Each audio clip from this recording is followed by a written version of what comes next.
Alrighty, today we're cooking one of the most ridiculous looking cuts of beef you can throw on a Kamado, a beef shank, otherwise known as a Thor's hammer. This one was about 1.8 kilos from our cow, and if you've never cooked beef shank before, it's basically like a combination of brisket, beef cheeks, and pulled beef.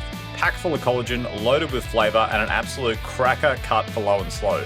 I kept it simple and basically treated it like a brisket, light coat of mustard as a binder, and then a generous hit of Lane's Black Magic Rub. For the Kamado, I filled the basket with lumped charcoal, lit one fire in the middle, then added a couple of chunks of American oak once the fire was going. I let it slowly creep up the temp, shut the vents down when it hit 80 degrees, and it got settled in right around 105 degrees. Then the beef shank went on.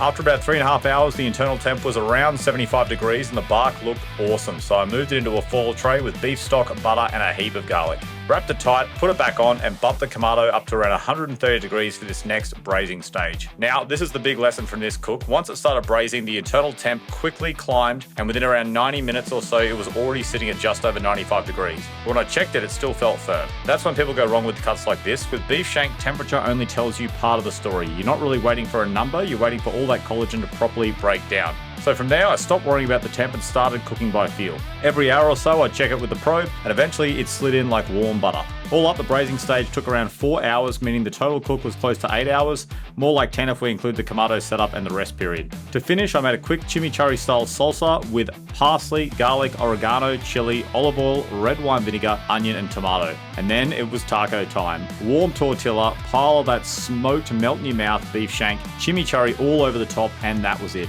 Honestly, this might be one of the best things I've cooked on the Kamado so far. Massive beef flavor, smoky bark, fall apart texture, and the chimichurri just cuts through it all perfectly. If you've got a beef shank sitting in the freezer, give this one a crack, you will not regret it.